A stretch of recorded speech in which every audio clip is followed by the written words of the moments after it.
Boa noite! Tem alguém aí já? Gente, é muito fio. É muito fio, né? Nossa Senhora! Desligar um pouquinho dessa luz, tá muito forte essa luz no meu rosto. Assim tá melhor, né? Tudo bom? Olha aí, pessoal chegando. Tudo jóia?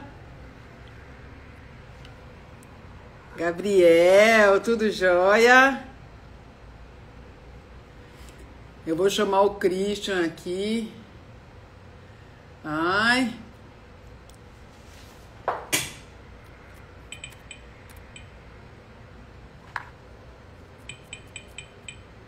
Tudo bem com vocês? Estão me ouvindo bem?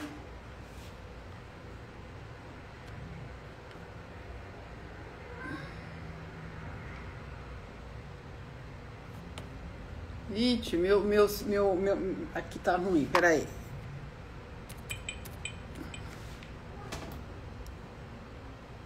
Boa noite. Ah, o professor Christian acabou de entrar. Peraí, ai. Oh.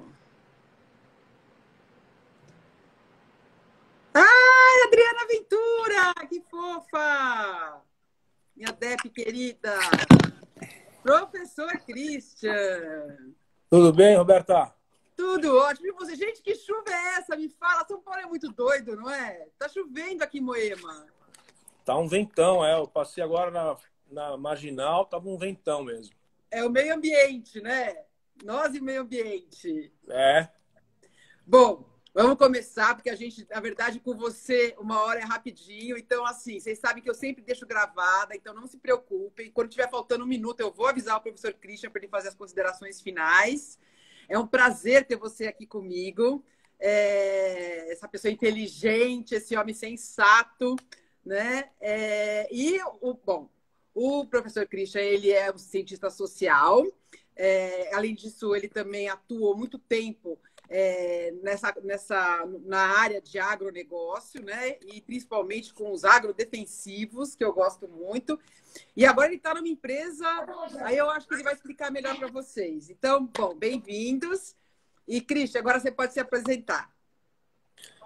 Roberto, antes de me apresentar, eu queria te cumprimentar mais uma vez e te agradecer como cidadão, mas também como membro e fundador do partido, por você ter sido candidato uma vez e continuar lutando para se candidatar e para ocupar uma posição pública. Porque o Brasil, o Estado, a cidade de São Paulo merecem pessoas como você na atividade pública. Gente que se dedica, que estuda, que tem paciência, que sabe ouvir, que é ponderado, que tem energia, que tem boa vontade, entendeu? Não é arrogante, não é metido a besta, que é o que a gente está procurando. Então, te agradecer e te cumprimentar, porque se candidatar é uma coisa muito, no mínimo, corajosa, né? Para não dizer quase irracional no Brasil. Então, as pessoas que cometem essa loucura merecem nosso respeito. A gente fica viciado, Christian, e vocês que inspiram a gente. Eu sei bem o que é, a gente não quer nunca mais sair, não sabe explicar por quê, porque não tem nenhuma racionalidade nisso. Mas depois te dizer que eu estou trabalhando de novo, né? Eu sou fundador do partido, mas tenho uma trajetória como professor e como profissional, enfim, de mercado, trabalhando em entidades de representação, que eu faço há 20 anos.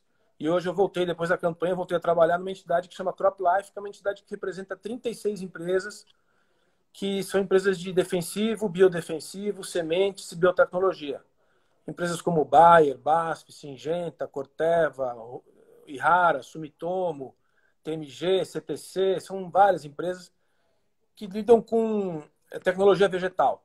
Então, eu estou muito envolvido, como é de se imaginar, com a questão da segurança do alimento e, como consequência, com o agronegócio e com essa agenda toda do meio ambiente, aí, da Amazônia, da ocupação do uso da terra, etc., que é onde eu posso contribuir para esse debate. Não estou longe de ser especialista em meio ambiente, mas você trouxe esse debate aí, eu me arrisco em função dessa condição que eu estou agora. A gente conversou muito, né, antes de preparar essa live. E aí, assim, era uma conversa para ser 20 minutos, a gente acabou ficando quase uma hora, né? Porque é um assunto fascinante. E no âmbito municipal, o meio ambiente ele acaba permeando todos os âmbitos, né? Mas eu acho que, assim, as coisas, elas, de novo, né? Tecnologia e conexão. Então, não adianta a gente também resolver alguma coisa aqui no município se a gente não conseguir integrar com todo o resto. Como que você vê, Christian, essa história, por exemplo, né? Eu acho que é muito legal essa sua... Eu gosto muito de alguém que trabalha com isso e é especialista nisso pela experiência, né?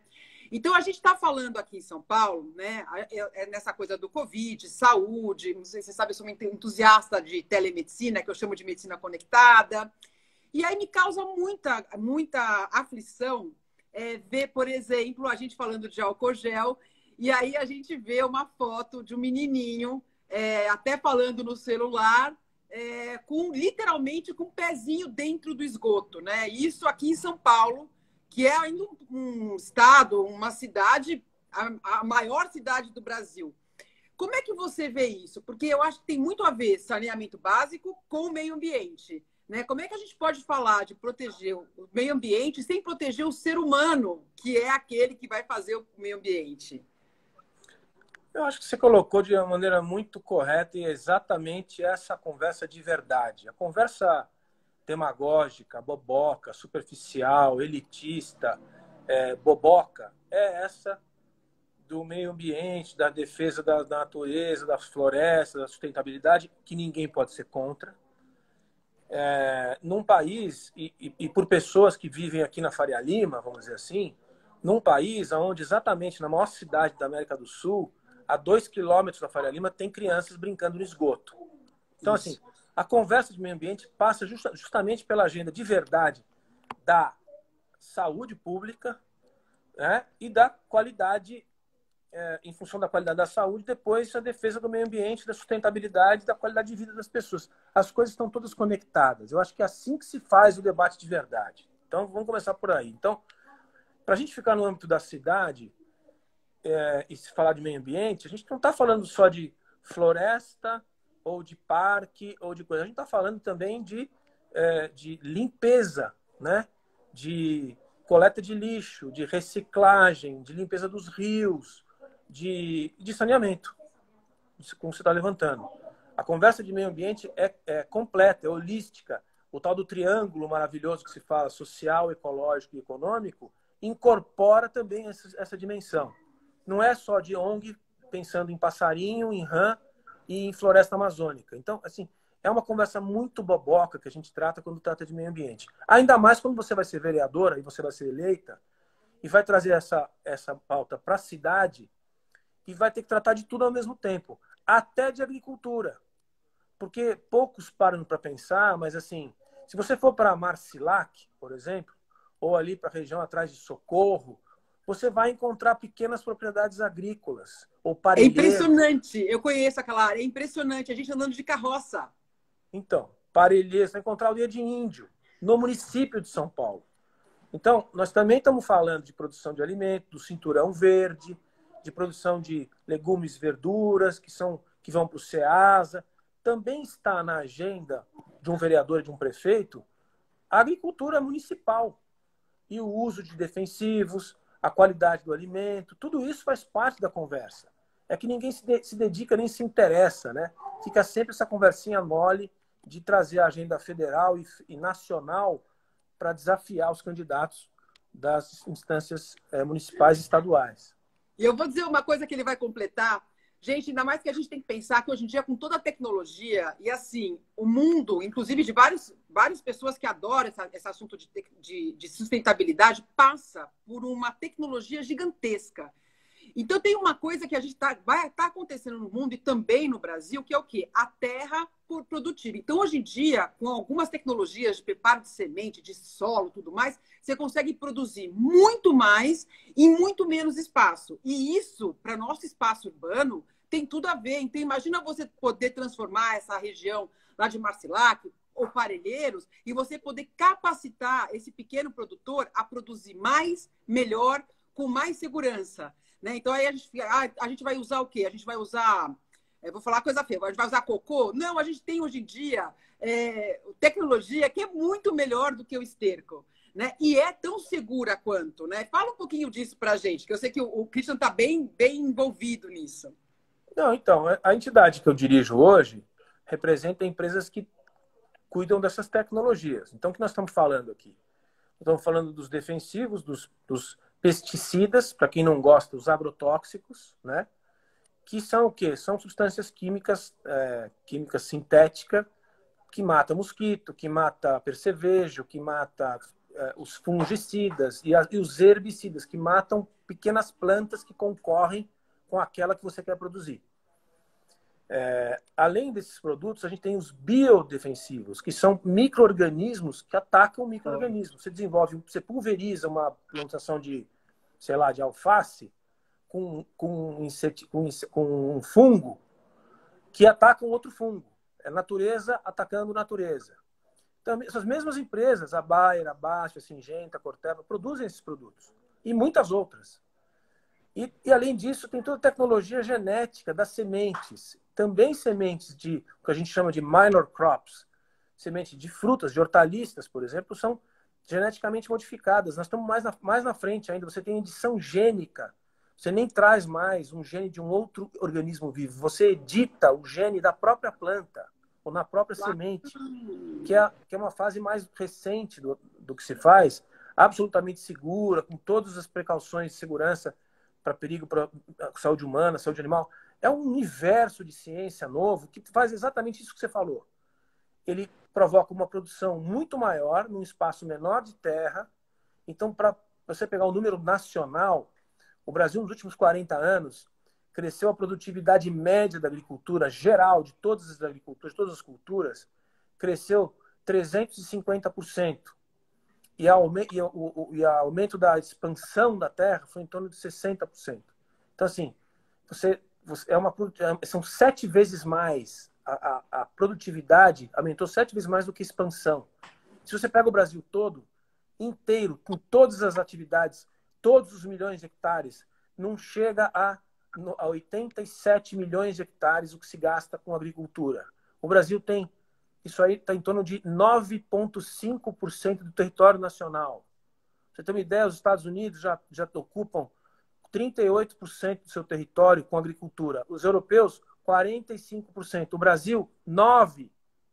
E se ele dobrar, ele vai estar na metade do que esses países ocupam. Então, assim, tem muita terra legal para ser ocupada, para produzir comida nesse país, sem encostar num pé de nada. De nada. Então, as pessoas têm que prestar atenção nos números, estudar geografia, estudar as regiões do país, os biomas. Ninguém faz isso. É uma conversa muito idiota, superficial, e que provoca uma discussão quase que estéril, porque não está falando das realidades do nosso país e muito menos das realidades municipais dos 5.570 municípios que tem o país. Olha que país lindo, né? Nós somos o país que mais preserva e vamos ser também, já somos, né? Acho que nós somos o segundo maior produtor, né? No mundo. Depende do quê? Classificações. Soja a gente é o primeiro ou segundo? Nós somos grandes produtores, mas nós vamos, olha só, olha onde a gente está chegando, onde a tecnologia, a inteligência, o papo sério com gente séria vai chegar. Está chegando num ponto em que a gente vai conseguir ser não só o país que mais preserva, porque a gente não vai precisar desmatar para poder fazer essa agricultura do futuro. E ainda vamos ser super produtivos e modernos. Né? Então, eu sou muito otimista com isso. Eu acho que a tecnologia vem para ajudar. Né? O que vocês estão fazendo lá, né? O que você tá me falando aí que você está fazendo é quase que uma seleção natural humana. Então, você vai pegando o melhor da espécie e vai fazendo com que aquilo fique melhor ainda.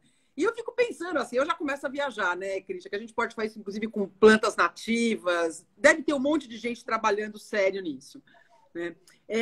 Como é que você vê, na atuação municipal, essa interação? Porque existe também, acho que meio ambiente, ele acaba juntando tudo, porque a gente está falando de bioma. E existe muita ilegalidade, que é o que causa o desmatamento. E, trazendo para o municipal, a gente tem muita ilegalidade fundiária. né, que você não pode levar o saneamento do Estado ou da prefeitura, do município, para um lugar que seja ilegal. Como é que você vê isso?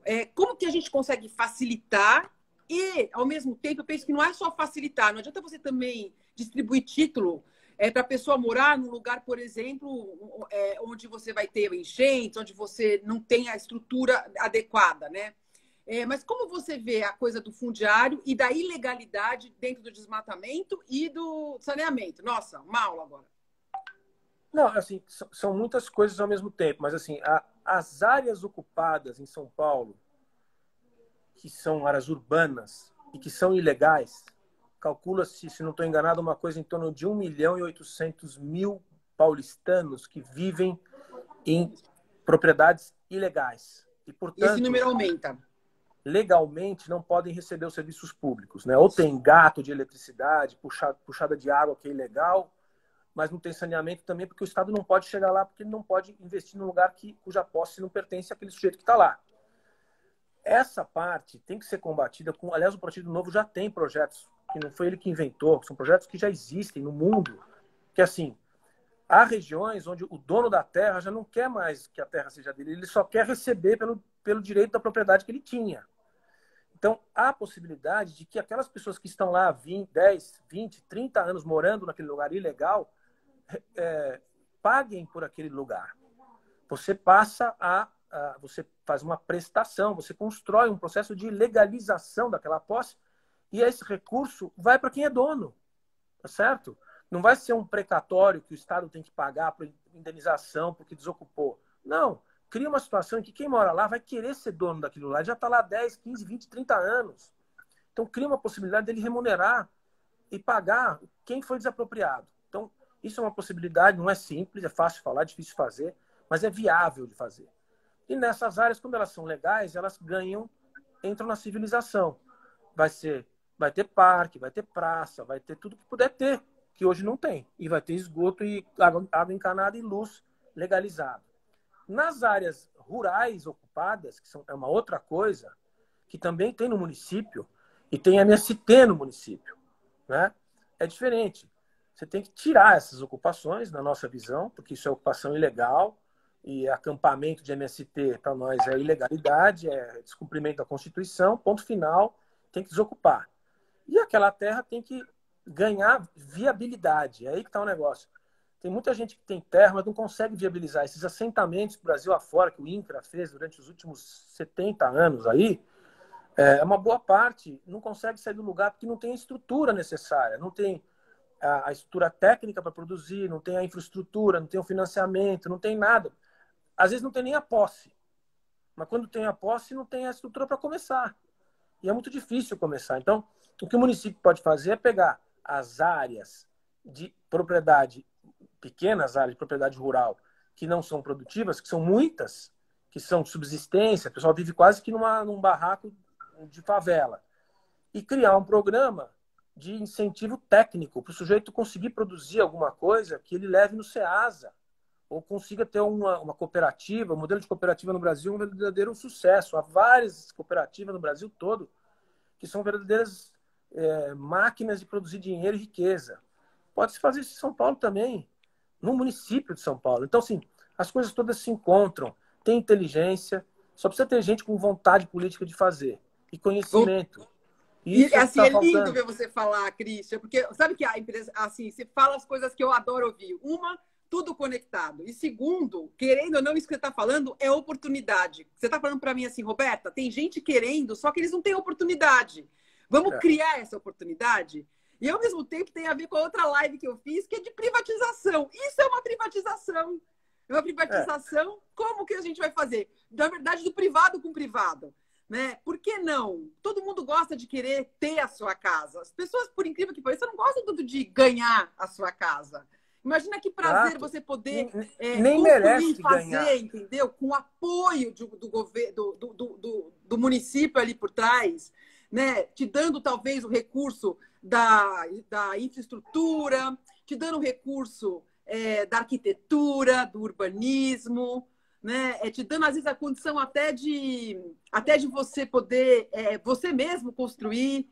né? E a gente vai gerar emprego com isso. Nossa, Cristian, já estou viajando aqui. Pronto, já começou a viagem. Nossa, Não, mas não tem importância. Tem que viajar mesmo, porque para você viabilizar, para que serve a administração pública? Para criar emprego? Não. Ela tem para fazer os contratos serem realizados, o contrato social de uma forma geral. Ele tem que ser um viabilizador de soluções, ele não tem que ficar pagando nada. Ele é a força pública a favor das pessoas. Então, assim, ele tem que viabilizar um território que está 30 anos ocupado, que pertencia ao Zé Maria, tem que falar para o Zé Maria, olha, não vai mais ser seu, mas você vai receber o que é teu de direito. Do outro lado, ele tem que falar, olha, você está aqui há 20, 30 anos, só que você tem que pagar, você não pode ficar aqui, isso aqui não é seu. Então, vamos construir um modelo que você vai, com a renda que você tem, ir pagando aos poucos. E a pessoa que é dona e resolve, porque aí o sujeito entra na civilização, ele passa a ser parte da sociedade, ele não fica marginal, como é a condição que ele tem de marginalizado, né? O Estado tem que reduzir a marginalização em todos os sentidos. O contribuinte marginal, que não existe, o cara que não tem CPF, ele tem que fazer as pessoas existirem. Agora descobriram aí, aspas, 38 milhões de brasileiros que não existem. Porque foram ver aí com essa contribuição federal em função da pandemia, para ganhar R$ 600, tem que ter CPF. O sujeito não tem CPF. 38 milhões de brasileiros não tem. Não existe, o cara não paga, o cara não existe. Então, assim, tem uma parcela, eu diria, 1/4 dos brasileiros, praticamente, que está fora do sistema. Ele está fazendo alguma coisa, criando alguma riqueza e pagando as suas contas, e ele não existe nas contas públicas. A gente sabe isso pelo gasto que tem pela energia no Brasil. A energia que se gasta no Brasil, ela é muito maior do que a economia formal. E aí você faz a conta de quanta gente está fora do sistema. E a função do Estado é colocar essas pessoas para dentro do sistema, de um jeito viável. E não fazer o sujeito pagar mais imposto, custar mais caro para abrir uma empresa. Aí não vai entrar mesmo. Então, no município é a mesma coisa. É assim, né? Cumprir os contratos, que é uma coisa também que a gente tem muito, que a gente não vê sendo cumpridos aqui. Então, é cumprir contrato e mostrar que vale a pena você cumprir um contrato e você fazer parte de um Estado. Porque eu acho que a gente tem aqui no Brasil também uma coisa de que o Estado ele acabou ficando tão gigantesco e tão misturado mesmo, sabe, Cristian, que assim, a gente não tem muito assim, a gente tem desconfiança do Estado, né? O nosso Estado acaba ajudando mais as corporações, sendo elas podem ser de dentro do Estado, de fora do Estado, do que o indivíduo. E quando você vai ler um pouquinho lá de ciências sociais, né, o motivo do Estado ser é o indivíduo, é o cidadão, né? Não é a corporação. Então, eu acho lindo ver você falando, e eu acho que tem outra coisa que a gente tem que entrar aí, que também o meio ambiente entra, que é a educação, né? Porque até para você levar a educação para esses lugares é muito mais difícil. E a pessoa com menos educação, ela acaba tendo menos saúde, ela acaba tendo menos possibilidade e acaba tendo menos oportunidade. Né? Você está falando para mim o seguinte, Roberto, o Estado ele não tem que dar... É óbvio que por um tempo tem que dar o meio também, né? Mas tem que dar assistência, porque tem gente que não tem condição de pensar ainda, né? Mas o Estado tem que dar oportunidade para o cara que quer crescer. O que a gente diz no partido é o seguinte, o Estado tem que combater a miséria, porque no estado de miséria a pessoa não tem condição de sair para passar a ter uma vida digna. Então, isso sim, não estava no nosso programa presidencial, está nas ideias principais do partido. Por exemplo, Bolsa Família é um bom programa. Por quê? Porque é recurso público, que vai para um recurso direto, não tem intermediação, para a mão da mãe da família, que com aquele dinheiro ela compra comida. Ela alimenta os seus filhos no interior do Piauí. R$70 na conta de uma pessoa no interior do Piauí alimenta uma família. Então, isso é bom. A sociedade pode pagar, o controle é bastante viável e não pode ser usado de forma eleitoral, como foi usado pelo partido que estava no poder há uns anos atrás. Agora, o programa é bom. Agora, combater pobreza não faz parte da nossa pauta. Pobreza se combate com oportunidade e com trabalho. As pessoas têm que ter o direito de trabalhar. E não é com emprego, não. É com trabalho. E trabalho, quem quer trabalhar, tem que poder trabalhar. Então, você está dizendo, tem que ter educação. É uma obviedade. A gente fala isso desde que o Brasil republicano surgiu. Tem que educar, tem que educar. Agora, se a pessoa tiver trabalho, ela vai atrás da educação. A gente pode esperar que o Estado vai cumprir todas as suas funções e tal. A pessoa vai atrás. As pessoas... A nossa filosofia, a nossa visão de mundo é a seguinte: o indivíduo é o grande criador de riqueza, não é? O indivíduo é o transformador da sociedade. Você não está parando a sua vida de médica e está querendo ir para a vida pública porque você acha que você pode transformar as coisas. Essa decisão individual é o grande motor da transformação da sociedade toda, no mundo inteiro. Não é uma coletividade junta que toma uma decisão. Não é um sindicato. Não é uma assembleia que decide as coisas, que inventa as coisas. Quem inventa as coisas, quem cria um movimento de transformador é uma pessoa. E depois ela convence as outras. Quem tem uma ideia transformadora é uma pessoa, é um cérebro. Não são 5 cérebros também, uma ideia ao mesmo tempo. Então, isso é muito, do ponto de vista filosófico, é muito importante, porque o coletivismo, a ideia de que existe uma entidade superior, um ente mágico que vai liderar as pessoas para um caminho da prosperidade, isso não existe. Toda vez que se tentou impor, isso aí não aconteceu. A história comprova que isso não existe. Então, miséria é uma coisa, pobreza é outra. Pobreza se combate não é dando nada para ninguém, é dando as oportunidades iguais. A escola básica tem que ser para todas as crianças, para o azul, para o amarelo, para o vermelho, para o rico, para o pobre. Ele tem que ter as 4 operações, a língua portuguesa e a interpretação do texto. E não tem ainda. Isso ele tem que ter, isso é obrigação do Estado. Agora, universidade para todos, Roberta, desculpa, não.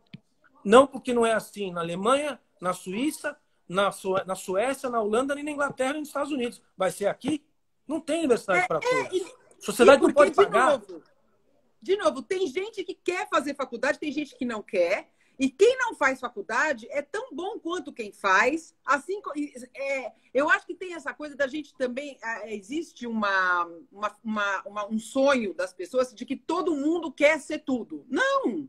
Agora, você tem que fazer com que as pessoas que, por exemplo, não queiram fazer uma faculdade, que elas possam ter um ensino médio técnico daqueles exemplares, gente. Trabalhar então, assim, com dignidade. O que a gente vê nos outros lugares, não é, Cristian, assim, é muito ensino técnico. E o técnico é super bem remunerado. O pessoal fala da Alemanha, que modestamente eu conheço bem, que é um modelo 100% público. Do jardim da infância ao pós-doutorado. Toda a educação é pública. E tem que ser igual a Alemanha, tem que ser igual a Alemanha. Não vai ser, amigão. E se fosse, fique sabendo que quem vai para a universidade é uma elite da população alemã. É isso mesmo. Porque a maioria vai para o estudo técnico. Vai ser eletricista, vai ser encanador e vai ter casa, carro e vai viajar para a Espanha todas as férias. Como encanador. Então, para com esse negócio de sociedade que todo mundo tem que ter canudo de doutor. Vai ser advogado de porta de cadeia. Entende? E a turma do outro lado fica com essa conversa. Que a educação tem que ser um direito universal para todo mundo. Não vai ter, porque não é assim que funcionam as sociedades ricas, que prosperam. O que tem que ser igual? As oportunidades. As pessoas, crianças, têm que ter a mesma condição. Isso sim. Para cada um poder despertar o seu talento da maneira como conseguir. Isso é um pouco... Está dentro do nosso pensamento. Dentro da nossa cidade... para não sair fora, para ficar viajando muito. A mesma coisa. O que tem que acontecer em São Paulo? Quando você for vereadora, você vai entrar lá e vai notar que São Paulo tem 110 mil funcionários e 80 mil professores. Fala, bom, mas então todas as crianças de São Paulo estão na escola, porque o ensino básico é obrigação da cidade de São Paulo. Só a metade. A outra metade é educada por professores do Estado, que não deveriam fazer isso, mas fazem para cumprir a ineficiência da cidade. Você fala, mas como é que pode? 80 mil professores? Pois é, 21% não dá aula. Tem um esquema da licença médica. Então você vai lá, pega uma licença médica, demora 3 meses para sair, você mata o semestre. E recebe. E aí a prefeitura é obrigada a contratar essas vagas que não dão aula. E é um esquema que nenhum prefeito quer mexer. Tem que fazer isso. Tem que chegar para o professor que ganha mal mesmo e falar, ó, sabe por que você ganha mal e trabalha que nem um condenado? Porque tem 20%, 25% dos seus colegas que não aparecem para dar aula. Esquema. Então, você quer trabalhar comigo ou você quer fazer parte desse arranjo eterno de ineficiência? Eu vou te falar uma coisa que aconteceu comigo na saúde. Eu vou até falar em que administração foi. A administração da Luísa Erundina. Acho que o pessoal nem sabe quem é mais, né? Mas eu trabalhava num posto de saúde do Balneário São José E a primeira reunião que eu tive, eu ouvi a seguinte coisa do chefe do posto. Era um contrato especial, não era, eu pedi demissão depois de algum tempo. Eu ouvi a seguinte frase. Gente, é o seguinte, vocês fingem que trabalham e a gente finge que paga. E vocês podem combinar os plantões como vocês quiserem. Deprime a gente, né? Mas não é eu isso era que acontece. recém-formada, então, assim... Não é isso que eu tava acontece muito... na universidade pública? Na Universidade de São Paulo, não é isso que acontece? Em muitos, não todo mundo, mas em alguns departamentos, em algumas escolas. Finge o que eu ensino, você finge que você aprende, você pega o seu diploma, eu pego meu dinheirinho e todo mundo só está feliz. Nós temos que romper com isso. Tem. Por isso que a gente fala em meritocracia, em qualidade, todo mundo fica toda nervosinha. Ai, meritocracia, o que vocês estão falando? Eu estou falando disso, de justiça. O sujeito que dá aula, estuda e ensina, não pode ser remunerado igual o sujeito que finge que dá aula, coloca o mestrando para dar aula no lugar dele e não ensina nada. Por quê? Não está errado, é injusto. Tem que mudar. Exatamente. Eu acho que assim, você tem que dar oportunidade para a entrada, para a largada ser igual. A partir daí, tem que valer o mérito. Né? Assim, é que não é... Ah, é tudo meritocracia, é tudo... Não, gente, vamos lá. Cada qual com cada qual. Então, você tem lá, todos são professores, todos prestaram um concurso. Por que alguns podem trabalhar mais e outros menos? Né? Por que o cara vai ser promovido só porque ele tem 5 anos de casa, quando o mocinho que está lá há 1 ano é sensacional? Entendeu? Então, essas coisas que a gente tem que rever, que é o programa de carreiras, que eu acho que a gente tem que mexer também, né? Mas vamos voltar para o nosso meio ambiente, que o nosso papo hoje sobre meio ambiente, a gente... Olha, assim, o dia que eu conversei com o Christian, a gente conversou sobre tudo que vocês podem imaginar, porque esse homem é incrível, né? Ele sabe tudo e eu fico aqui só aprendendo. Sei tudo nada. Eu vou sair daqui mais preparada ainda. Tudo que sei é que nada sei, Roberta. Tudo Isso. Que sei é que nada sei. Então, eu acho que isso vem muito... isso que você está falando, essa é a humildade de quem tem conhecimento, né? Eu gosto muito de Sócrates, eu gosto muito da maiêutica, né? Que é essa história que você sempre se perguntar. Será que é isso mesmo? Deixa eu ver, deixa eu olhar. Me pergunta alguma coisa que vai me deixar em dúvida, entendeu? Para aí você ter certeza nas suas convicções, nas suas coisas. Então, eu acho fundamental a gente saber que nada sabe e as coisas podem mudar amanhã. E a gente tem que saber mudar rápido. Não, a gente está vendo também... isso agora nessa pandemia. Né? Exato, tem que saber reconhecer o rego. E com essa estrutura... A gente acha que sabe um pouco mais e tal, mas você vê a dificuldade que foi, por exemplo, agora o Salim saiu do governo federal, né? Que era um cara nosso, assim, que pensa como a gente e tal. Ele saiu e escreveu uma carta aí. E você vê a dificuldade para uma pessoa que construiu uma empresa que é um império, um administrador privado de primeira grandeza, um cara que foi para o governo para ajudar o país a privatizar. Saiu e disse, olha, é muito difícil, porque o modelo funciona muito diferente. Quer dizer, um cara desse, enfrentar a dificuldade que enfrentou, você imagina o que é a gente ficar falando que a gente sabe das coisas, depois chegar lá e tentar implementar. Quer dizer, é difícil, é difícil. E isso que você falou também é fundamental. As coisas estão mudando muito, as tecnologias estão chegando, as estruturas estão envelhecendo. Assim, muito conhecimento de uma vez, muita capacidade de convencimento, de administração, muito problema constitucional para arrumar. Então, nós estamos no meio de um imbróglio muito grande. Mas, de novo... Porque a gente tem que transformar todo esse conhecimento em sabedoria, né? Pois é. E isso é parte do político, gente. O político ele tem que olhar o que a pessoa, o que o indivíduo quer, o que a sociedade está pedindo, e ele tem que filtrar isso com inteligência, né? E apresentar uma proposta viável para aquilo. Isso é responsabilidade do político, sim. Por isso que o político ele é o grande articulador. Ele tem que ter algo muito em foco. Porque senão você se perde ali no meandro, né? Acho que o Brasil acho que é um dos países que tem mais meandro político que eu conheço. Meandro em tudo. A gente fica na dúvida em tudo aqui. Né? Eu acho que aqui, assim, tem algumas coisas que o Brasil... Primeiro que o Brasil é muito grande. E parece uma obviedade que eu estou falando, mas na campanha presidencial, uma coisa que eu aprendi, porque eu vivi, foi perceber o tamanho que isso daqui tem. é uma coisa quase que para se estudar. E a gente tem algumas explicações históricas, sociológicas, para dizer por que o Brasil ficou desse tamanho. Mas é muito difícil você organizar um país com uma população tão grande e com a dimensão que ele tem. Se arrumar o Uruguai, desculpa, é muito mais fácil. Então, primeiro tem isso. Segundo, que a gente tem uma tradição de esse caminho democrático que a gente escolheu, as duras penas, ele é muito mais difícil. Muito mais fácil é ser russo ou chinês, entendeu? Desculpa. O sujeito manda e quem obedece tenha juízo. E acabou. A gente não, a gente optou por um caminho de debate, de diferenças, de tolerância com as diferenças, de debate ideológico aberto, de Congresso Nacional, de casa bicameral. Então, é muito mais difícil, demora muito mais. E, além do que, a gente tem uma população que não é politizada, ela está distante das decisões públicas. Então, é um trabalho de século, entendeu? Que é o que está acontecendo. Mas nós não vamos viver para ver, infelizmente, o resultado. A gente vai contribuir para um pedaço para a melhoria. E eu acho que vai melhorando aos poucos. É que demora muito. Eu vou viver para ver sim, você também. Eu quero chegar aos 100 com essa tecnologia toda, meu filho. Nossa Senhora! Eu já falei, eu não quero ir embora antes dos 100. Então, eu tenho mais metade da minha vida aí para viver. E bem, eu quero ser aquelas velhinhas porreta de 100 anos, ó. E você também, Christian. Que isso? Sempre a gente vai ser bichinha, ó.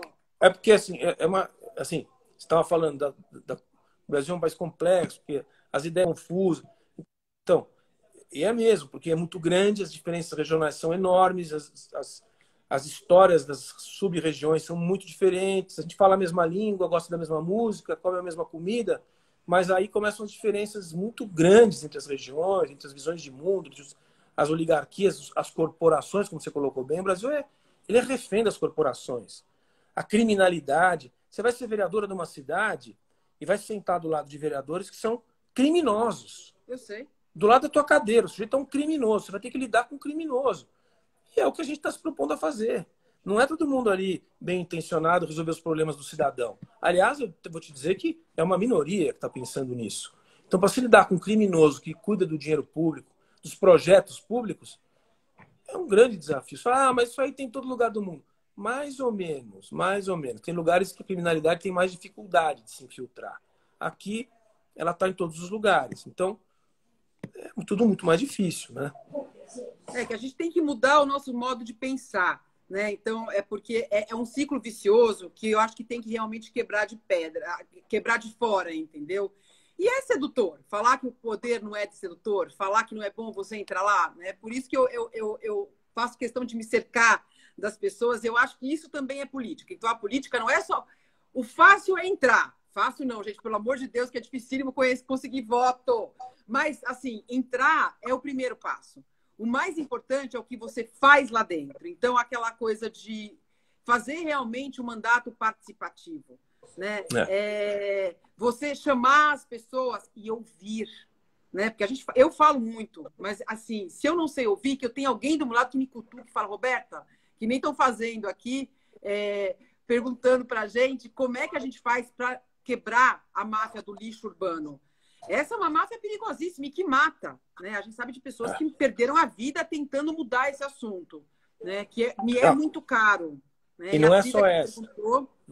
Não é só essa. Tem uma outra em São Paulo, que é um dos maiores, se não o maior contrato do mundo, é o contrato de mobilidade urbana, que são as empresas de ônibus e, em alguns casos, trens. Esse contrato é um contrato gigantesco e ele foi renovado agora na gestão Dória, mas ali também tem problema. E você vai entrando, e vou te dizer, não é privilégio nosso.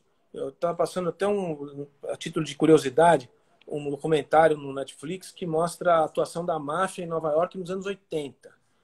Nos anos 80, a máfia italiana, a máfia internacional, com 8 empreiteiras, dominava todas as obras da ilha de Manhattan.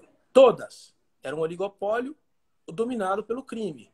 E eles conseguiram prender todo mundo e acabar com esse negócio. É o que a gente deveria tentar fazer aqui em outras esferas. Então o Brasil também tem isso. A gente tem mais dificuldade de enfrentar, mas é o que tem que ser feito para que se estabeleça um regime de liberdade e de justiça. Porque senão a gente vive nessa ficção que a gente vive hoje, que é uma coisa assim, vou até ali, depois eu não mexo mais, senão eu morro. Não. Então não é Estado, é semi-Estado, né? Eu não tenho muito medo de morrer, eu sou sozinha mesmo, então, assim, eu só não quero morrer antes dos 100. Mas eu não tenho medo. Eu acho que a gente tem que também ter menos medo e confiar um pouco mais na legalidade. Se a gente acredita, né? Se eu acredito em contrato, se eu acredito em legalidade, eu tenho que dar o exemplo disso, por mais doído que seja, porque às vezes é doído, né? Às vezes você tem uma coisa que você quer um jeitinho, você quer um atalho, né? Que é tão Não, mais rápido. E às vezes aquele atalho pode acabar com o propósito. Então a gente tem que tomar muito cuidado. E é isso que eu vejo em todas essas máfias, né? E na política também. Eu acho que a gente está passando por um processo, eu acho que já houve uma renovação. Eu acho que agora, essa eleição, não sei, Christian, eu acho que a gente vai ver uma renovação grande. Porque eu acho que vai ser uma campanha mais intimista. Eu acho que vai ser uma campanha mais assim como essa nossa, entendeu? Eu tenho visto que agora não tem 30 pessoas aqui com a gente, pelo que eu estou vendo, deve ter um pouco mais. Mas daqui a pouco as pessoas vão lá assistir. E aí elas vão ver e falar, nossa, as pessoas olhando uma no olho da outra e falando o que elas pretendem fazer e como. eu acredito nisso, realmente acredito nisso, mas acho que é um processo que está vindo ainda. É muito difícil saber o que vai acontecer nessa eleição específica, porque é uma coisa muito... Se você não pode andar na rua, não pode... E vai viver desse ambiente cibernético aqui, para fazer campanha, eu acho que as velhas práticas de compra de voto e aquela coisa mais regional das periferias pode ganhar força, mesmo porque a paz nas periferias de São Paulo está sendo, em boa parte, garantida pelo tráfico, né, e pela criminalidade. A dona Maria, que não consegue comprar o remédio porque ninguém mais tem renda, está recebendo o remédio do traficante.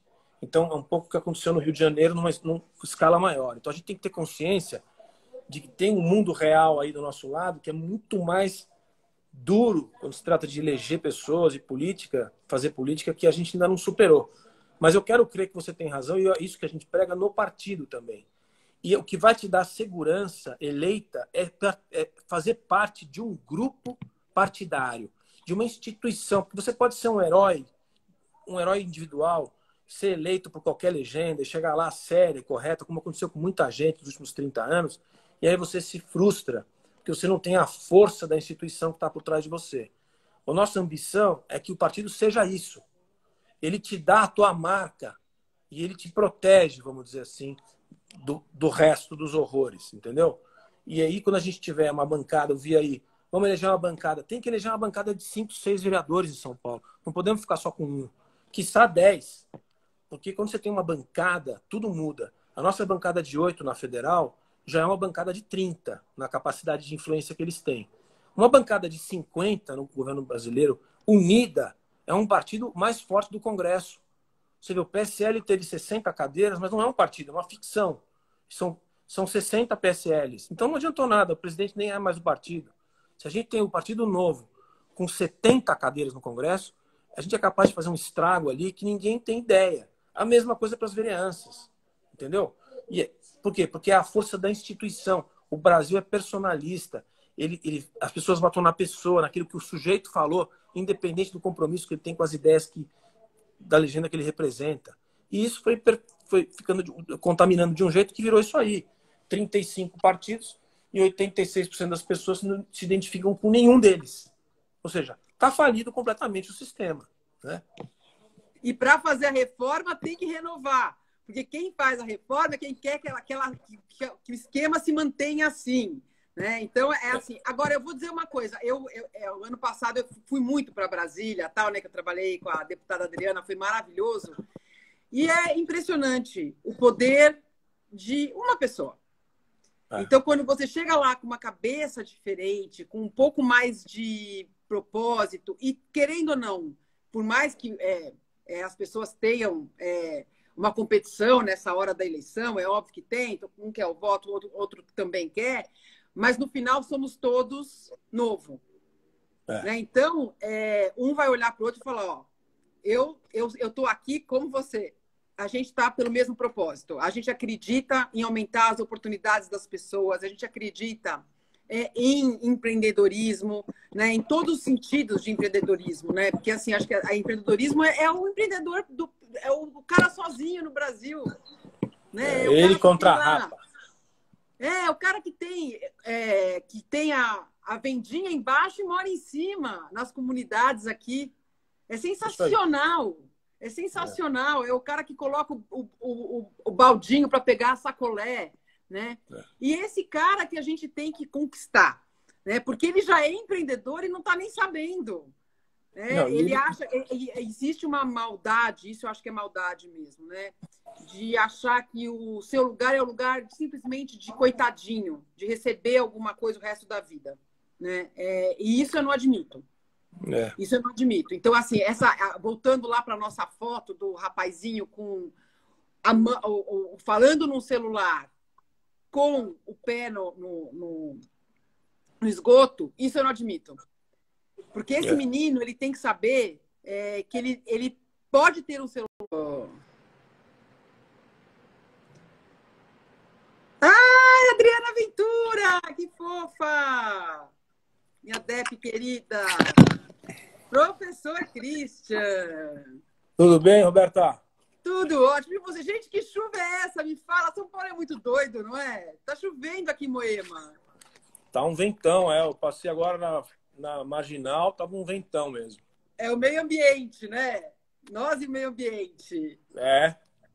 Bom, vamos começar, porque a gente, na verdade, com você, uma hora é rapidinho. Então, assim, vocês sabem que eu sempre deixo gravada, então não se preocupem. Quando tiver faltando um minuto, eu vou avisar o professor Christian para ele fazer as considerações finais.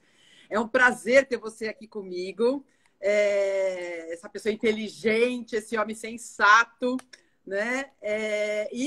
Bom, o professor Christian, ele é um cientista social. Além disso, ele também atuou muito tempo na área de agronegócio, né? E principalmente com os agrodefensivos, que eu gosto muito. E agora ele está numa empresa, aí eu acho que ele vai explicar melhor para vocês. Então, bom, bem-vindos. E, Christian, agora você pode se apresentar. Roberto, antes de me apresentar, eu queria te cumprimentar mais uma vez e te agradecer como cidadão, mas também como membro e fundador do partido, por você ter sido candidato uma vez e continuar lutando para se candidatar e para ocupar uma posição pública. Porque o Brasil, o Estado, a cidade de São Paulo merecem pessoas como você na atividade pública. Gente que se dedica, que estuda, que tem paciência, que sabe ouvir, que é ponderado, que tem energia, que tem boa vontade, entendeu? Não é arrogante, não é metido a besta, que é o que a gente está procurando. Então, te agradecer e te cumprimentar, porque se candidatar é uma coisa muito, no mínimo, corajosa, né? Para não dizer quase irracional no Brasil. Então, as pessoas que cometem essa loucura merecem nosso respeito. A gente fica viciado, Christian, e vocês que inspiram a gente. Eu sei bem o que é, a gente não quer nunca mais sair, não sabe explicar por quê, porque não tem nenhuma racionalidade nisso. Mas depois te dizer que eu estou trabalhando de novo, né? Eu sou fundador do partido, mas tenho uma trajetória como professor e como profissional, enfim, de mercado, trabalhando em entidades de representação, que eu faço há 20 anos. E hoje eu voltei, depois da campanha, voltei a trabalhar numa entidade que chama Crop Life, que é uma entidade que representa 36 empresas, que são empresas de defensivo, biodefensivo, sementes e biotecnologia.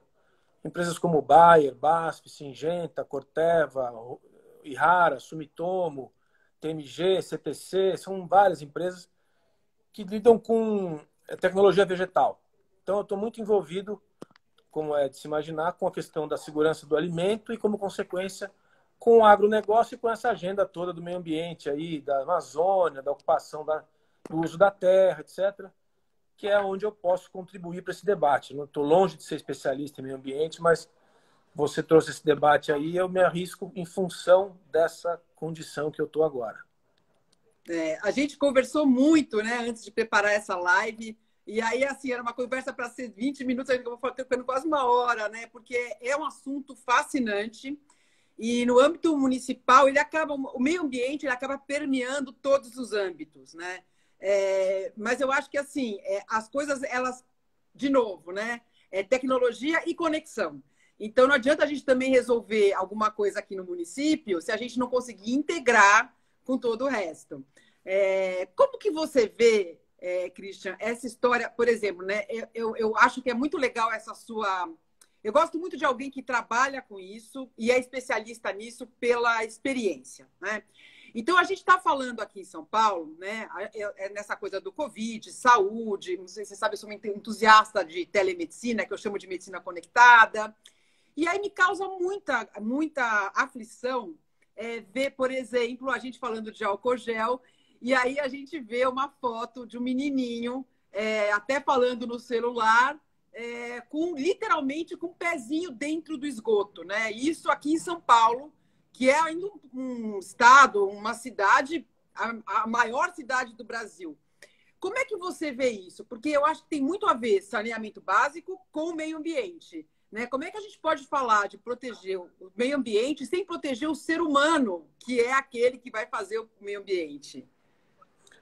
Eu acho que você colocou de uma maneira muito correta e exatamente essa conversa de verdade. A conversa demagógica, boboca, superficial, elitista, boboca, é essa do meio ambiente, da defesa da natureza, das florestas, da sustentabilidade, que ninguém pode ser contra. Num país, e por pessoas que vivem aqui na Faria Lima, vamos dizer assim, num país onde exatamente na maior cidade da América do Sul, a 2 quilômetros da Faria Lima, tem crianças brincando no esgoto.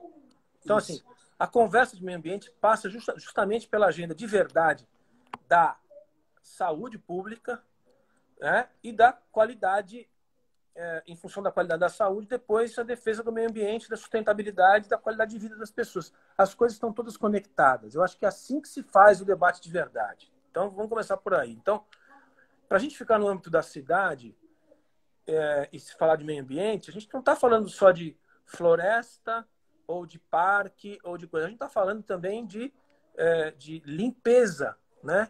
De coleta de lixo, de reciclagem, de limpeza dos rios, de saneamento, como você está levantando. A conversa de meio ambiente é completa, é holística. O tal do triângulo maravilhoso que se fala, social, ecológico e econômico, incorpora também essa dimensão. Não é só de ONG pensando em passarinho, em rã e em floresta amazônica. Então, assim, é uma conversa muito boboca que a gente trata quando trata de meio ambiente. Ainda mais quando você vai ser vereadora e você vai ser eleita e vai trazer essa pauta para a cidade e vai ter que tratar de tudo ao mesmo tempo, até de agricultura. Porque poucos param para pensar, mas assim, se você for para Marcilac, por exemplo, ou ali para a região atrás de Socorro, você vai encontrar pequenas propriedades agrícolas ou É parelheiros. impressionante. Eu conheço aquela área. É impressionante. A gente andando de carroça. Então, parelheiros, você vai encontrar aldeia de índio no município de São Paulo.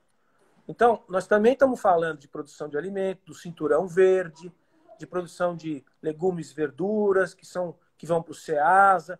Também está na agenda de um vereador e de um prefeito a agricultura municipal e o uso de defensivos, a qualidade do alimento, tudo isso faz parte da conversa. É que ninguém se dedica nem se interessa, né? Fica sempre essa conversinha mole de trazer a agenda federal e nacional para desafiar os candidatos das instâncias municipais e estaduais. E eu vou dizer uma coisa que ele vai completar. Gente, ainda mais que a gente tem que pensar que hoje em dia, com toda a tecnologia, e assim, o mundo, inclusive de várias pessoas que adoram esse assunto de sustentabilidade, passa por uma tecnologia gigantesca. Então, tem uma coisa que vai estar acontecendo no mundo e também no Brasil, que é o quê? A terra produtiva. Então, hoje em dia, com algumas tecnologias de preparo de semente, de solo, tudo mais, você consegue produzir muito mais em muito menos espaço. E isso, para nosso espaço urbano, tem tudo a ver. Então, imagina você poder transformar essa região lá de Marcilac ou Parelheiros e você poder capacitar esse pequeno produtor a produzir mais, melhor, com mais segurança. Né? Então, aí a gente vai usar o quê? A gente vai usar... vou falar coisa feia. A gente vai usar cocô? Não, a gente tem hoje em dia tecnologia que é muito melhor do que o esterco. Né? E é tão segura quanto. Né? Fala um pouquinho disso para a gente, que eu sei que o Christian está bem envolvido nisso. Não, então, a entidade que eu dirijo hoje representa empresas que cuidam dessas tecnologias. Então, o que nós estamos falando aqui? Estamos falando dos defensivos, dos pesticidas, para quem não gosta, os agrotóxicos, né? Que são o quê? São substâncias químicas, químicas sintéticas, que mata mosquito, que mata percevejo, que mata os fungicidas e os herbicidas, que matam pequenas plantas que concorrem com aquela que você quer produzir. Além desses produtos, a gente tem os biodefensivos, que são micro-organismos que atacam micro-organismos. Você pulveriza uma plantação de, sei lá, de alface com um fungo que ataca um outro fungo. É natureza atacando natureza. Então, essas mesmas empresas, a Bayer, a Basf, a Syngenta, a Corteva, produzem esses produtos. E muitas outras. E além disso, tem toda a tecnologia genética das sementes. Também sementes de, o que a gente chama de minor crops, sementes de frutas, de hortaliças, por exemplo, são geneticamente modificadas. Nós estamos mais na frente ainda. Você tem edição gênica.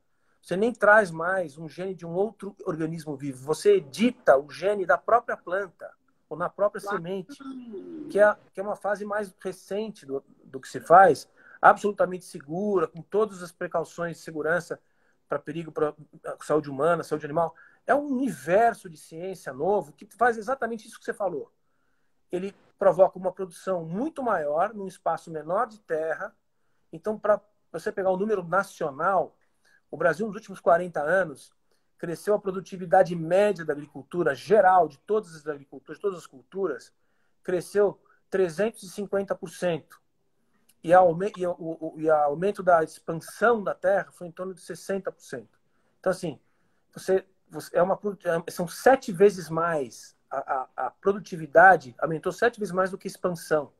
Se você pega o Brasil todo, inteiro, com todas as atividades, todos os milhões de hectares, não chega a 87 milhões de hectares o que se gasta com agricultura. O Brasil tem, isso aí está em torno de 9,5% do território nacional. Pra você ter uma ideia, os Estados Unidos já ocupam 38% do seu território com agricultura. Os europeus, 45%. O Brasil, 9%. E se ele dobrar, ele vai estar na metade do que esses países ocupam. Então, assim, tem muita terra legal para ser ocupada, para produzir comida nesse país, sem encostar num pé de nada. De nada. Então, as pessoas têm que prestar atenção nos números, estudar geografia, estudar as regiões do país, os biomas. Ninguém faz isso.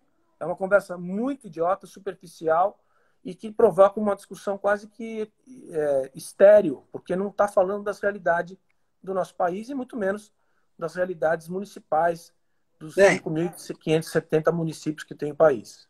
Olha que país lindo, né? Nós somos o país que mais preserva e vamos ser também, já somos, né? Acho que nós somos o segundo maior produtor, né? No mundo.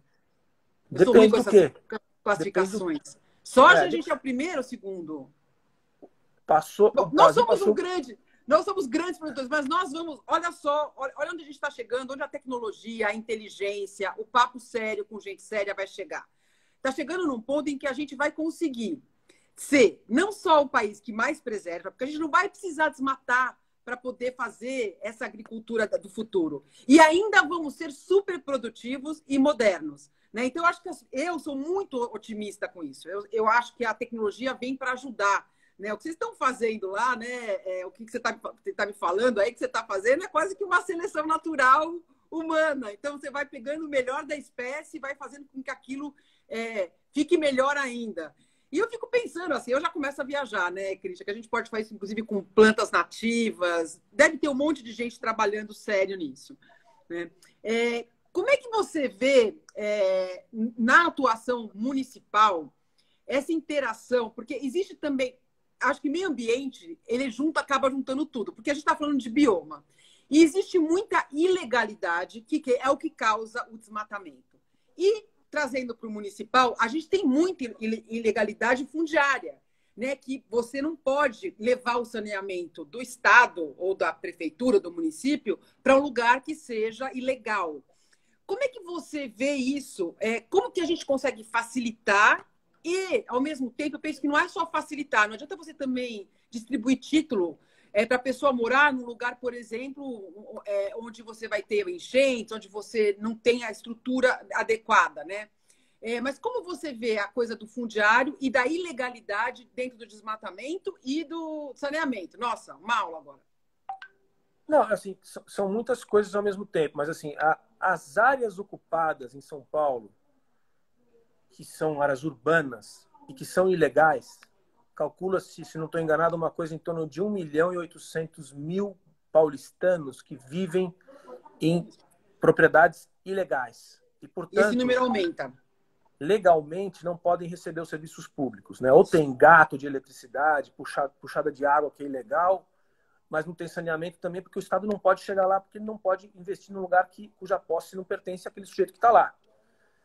Essa parte tem que ser combatida com... Aliás, o Partido Novo já tem projetos, que não foi ele que inventou, são projetos que já existem no mundo, que assim, há regiões onde o dono da terra já não quer mais que a terra seja dele, ele só quer receber pelo direito da propriedade que ele tinha. Então, há a possibilidade de que aquelas pessoas que estão lá há 10, 20, 30 anos morando naquele lugar ilegal, paguem por aquele lugar. Você passa você faz uma prestação, você constrói um processo de legalização daquela posse e esse recurso vai para quem é dono, tá certo? Não vai ser um precatório que o Estado tem que pagar por indenização porque desocupou. Não. Cria uma situação em que quem mora lá vai querer ser dono daquilo lá. Ele já está lá 10, 15, 20, 30 anos. Então, cria uma possibilidade dele remunerar e pagar quem foi desapropriado. Então, isso é uma possibilidade, não é simples, é fácil de falar, é difícil de fazer, mas é viável de fazer. E nessas áreas, quando elas são legais, elas entram na civilização. Vai ter parque, vai ter praça, vai ter tudo que puder ter, que hoje não tem. E vai ter esgoto e água encanada e luz legalizada. Nas áreas rurais ocupadas, que é uma outra coisa, que também tem no município, e tem MST no município, né? É diferente. Você tem que tirar essas ocupações, na nossa visão, porque isso é ocupação ilegal, e acampamento de MST, para nós, é ilegalidade, é descumprimento da Constituição, ponto final, tem que desocupar. E aquela terra tem que ganhar viabilidade. É aí que está o negócio. Tem muita gente que tem terra, mas não consegue viabilizar. Esses assentamentos do Brasil afora, que o INCRA fez durante os últimos 70 anos aí, uma boa parte não consegue sair do lugar porque não tem a estrutura necessária, não tem a estrutura técnica para produzir, não tem a infraestrutura, não tem o financiamento, não tem nada. Às vezes não tem nem a posse. Mas quando tem a posse, não tem a estrutura para começar.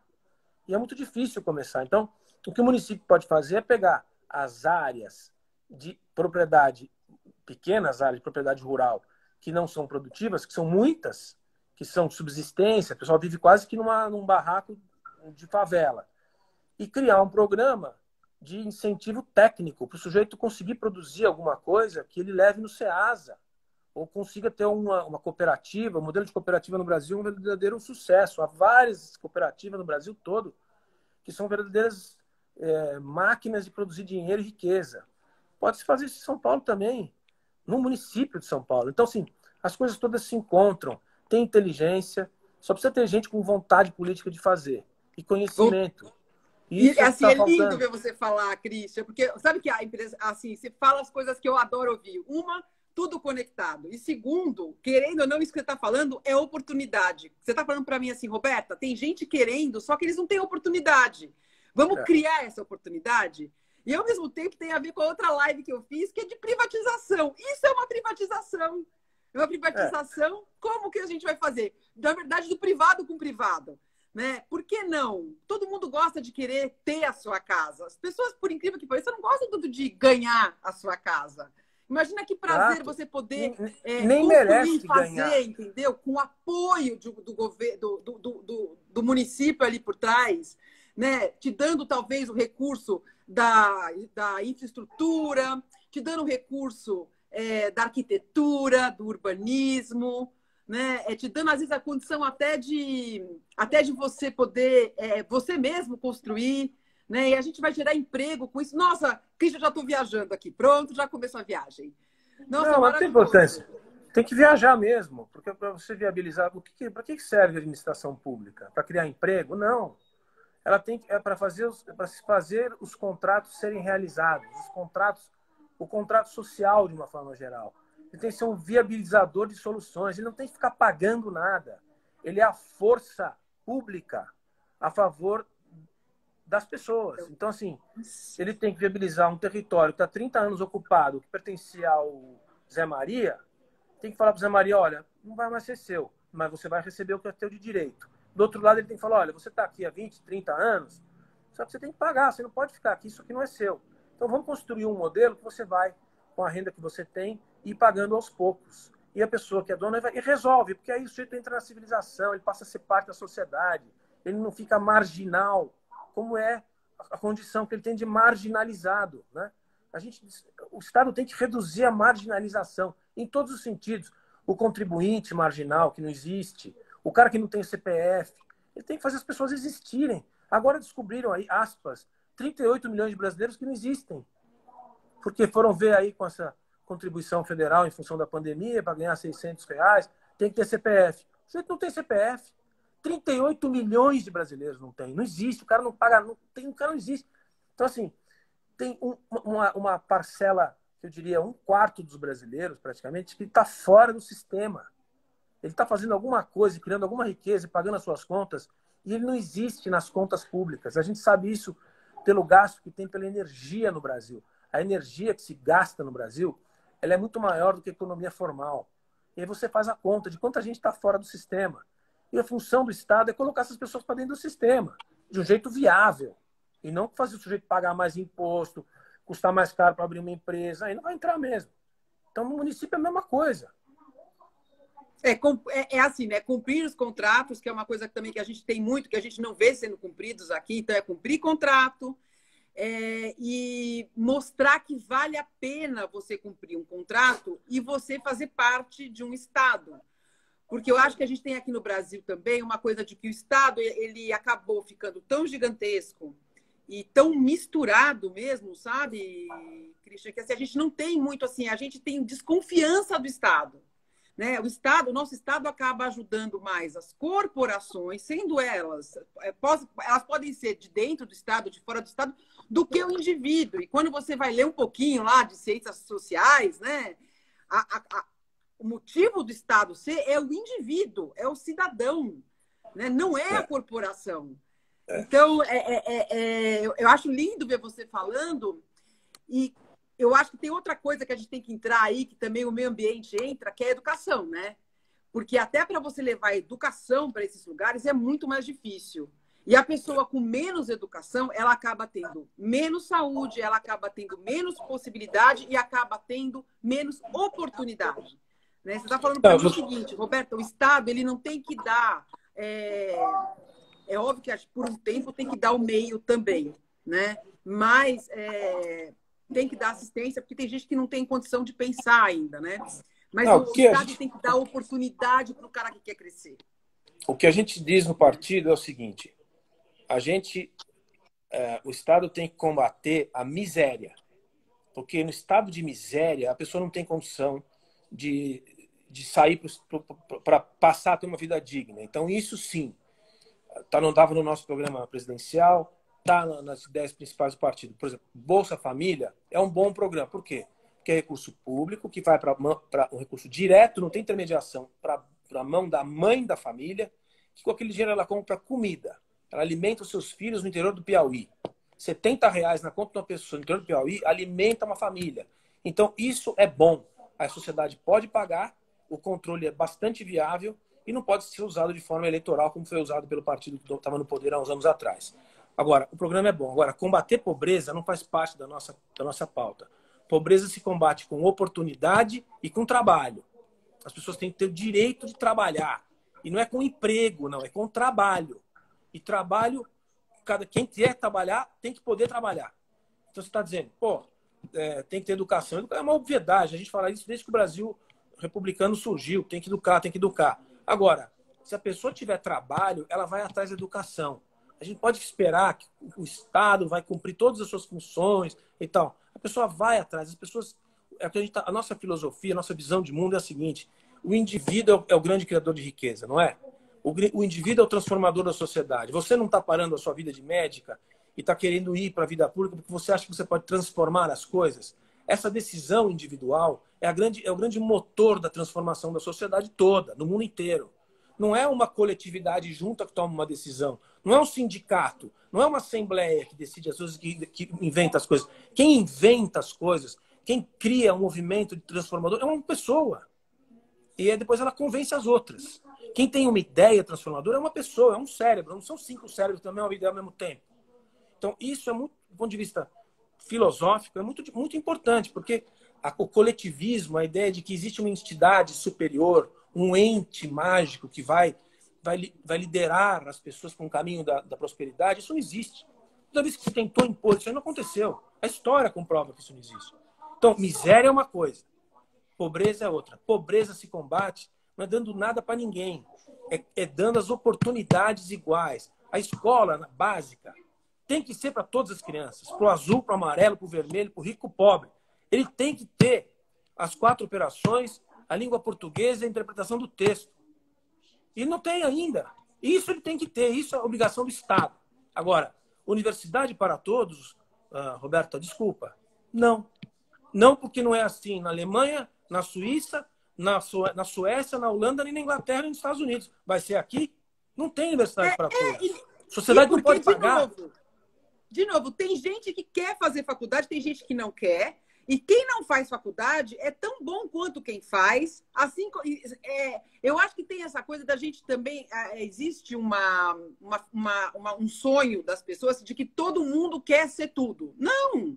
Agora, você tem que fazer com que as pessoas que, por exemplo, não queiram fazer uma faculdade, que elas possam ter um ensino médio técnico daqueles exemplares, gente. Trabalhar então, assim, com dignidade. O que a gente vê nos outros lugares, não é, Cristian, assim, é muito ensino técnico.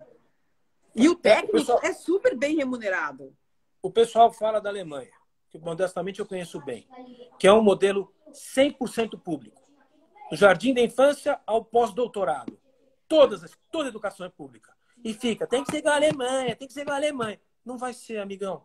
E se fosse, fique sabendo que quem vai para a universidade é uma elite da população alemã. É isso mesmo. Porque a maioria vai para o estudo técnico. Vai ser eletricista, vai ser encanador e vai ter casa, carro e vai viajar para a Espanha todas as férias, como encanador. Então, para com esse negócio de sociedade que todo mundo tem que ter canudo de doutor. Vai ser advogado de porta de cadeia. Entende? E a turma do outro lado fica com essa conversa. Que a educação tem que ser um direito universal para todo mundo. Não vai ter, porque não é assim que funcionam as sociedades ricas, que prosperam. O que tem que ser igual? As oportunidades. As pessoas, crianças, têm que ter a mesma condição. Isso sim. Para cada um poder despertar o seu talento da maneira como conseguir. Isso é um pouco... Está dentro do nosso pensamento. Dentro da nossa cidade, para não sair fora, para ficar viajando muito, a mesma coisa. O que tem que acontecer em São Paulo? Quando você for vereadora, você vai entrar lá e vai notar que São Paulo tem 110 mil funcionários e 80 mil professores. Fala, bom, mas então todas as crianças de São Paulo estão na escola, porque o ensino básico é obrigação da cidade de São Paulo. Só a metade. A outra metade é educada por professores do Estado, que não deveriam fazer isso, mas fazem para cumprir a ineficiência da cidade. Você fala, mas como é que pode? 80 mil professores? Pois é, 21% não dá aula. Tem um esquema da licença médica. Então você vai lá, pega uma licença médica, demora 3 meses para sair, você mata o semestre. E recebe. E aí a prefeitura é obrigada a contratar essas vagas que não dão aula. E é um esquema que nenhum prefeito quer mexer. Tem que fazer isso. Tem que chegar para o professor que ganha mal mesmo e falar, ó, sabe por que você ganha mal e trabalha que nem um condenado? Porque tem 20%, 25% dos seus colegas que não aparecem para dar aula. Esquema. Então, você quer trabalhar comigo ou você quer fazer parte desse arranjo eterno de ineficiência? Eu vou te falar uma coisa que aconteceu comigo na saúde. Eu vou até falar em que administração foi. A administração da Luísa Erundina. Acho que o pessoal nem sabe quem é mais, né? Mas eu trabalhava num posto de saúde do Balneário São José. E a primeira reunião que eu tive, eu ouvi a seguinte coisa do chefe do posto. Era um contrato especial, não era, eu pedi demissão depois de algum tempo. Eu ouvi a seguinte frase. Gente, é o seguinte, vocês fingem que trabalham e a gente finge que paga. E vocês podem combinar os plantões como vocês quiserem. Deprime a gente, né? Mas não é Eu isso era que acontece. recém-formada, então, assim, Não é isso que eu estava acontece com muito. na universidade pública, na Universidade de São Paulo, não é isso que acontece? Em muitos, não é todo mundo, mas em alguns departamentos, em algumas escolas. Finge o que eu ensino, você finge que você aprende, você pega o seu diploma, eu pego meu dinheirinho e todo mundo já está feliz. Nós temos que romper com isso. Tem. Por isso que a gente fala em meritocracia, em qualidade, todo mundo fica toda nervosinha. Ai, meritocracia, o que vocês estão falando? Eu estou falando disso, de justiça. O sujeito que dá aula, estuda e ensina, não pode ser remunerado igual o sujeito que finge que dá aula, coloca o mestrando para dar aula no lugar dele e não ensina nada. Por quê? Não está errado, é injusto. Tem que mudar. Exatamente. Eu acho que assim, você tem que dar oportunidade para a entrada, para a largada ser igual. A partir daí, tem que valer o mérito. Né? Assim, é que não é. Ah, é tudo meritocracia, é tudo. Não, gente, vamos Não. lá. Cada qual com cada qual. Então, você tem lá, todos são professores, todos prestaram um concurso. Por que alguns podem trabalhar mais e outros menos? Né? Por que o cara vai ser promovido só porque ele tem 5 anos de casa, quando o mocinho que está lá há 1 ano é sensacional?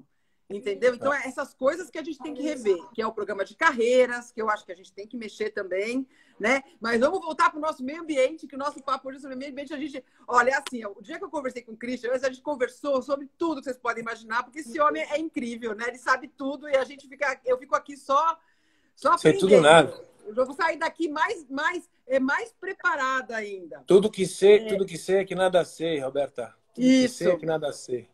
Então, eu acho que isso vem muito... isso que você está falando, essa é a humildade de quem tem conhecimento, né? Eu gosto muito de Sócrates, eu gosto muito da maiêutica, né? Que é essa história que você sempre se perguntar. Será que é isso mesmo? Deixa eu ver, deixa eu olhar. Me pergunta alguma coisa que vai me deixar em dúvida, entendeu? Para aí você ter certeza nas suas convicções, nas suas coisas. Então, eu acho fundamental a gente saber que nada sabe e as coisas podem mudar amanhã. E a gente tem que saber mudar rápido. Não, a gente está vendo também... isso agora nessa pandemia. Né? Exato. Tem que assim, saber reconhecer o rego.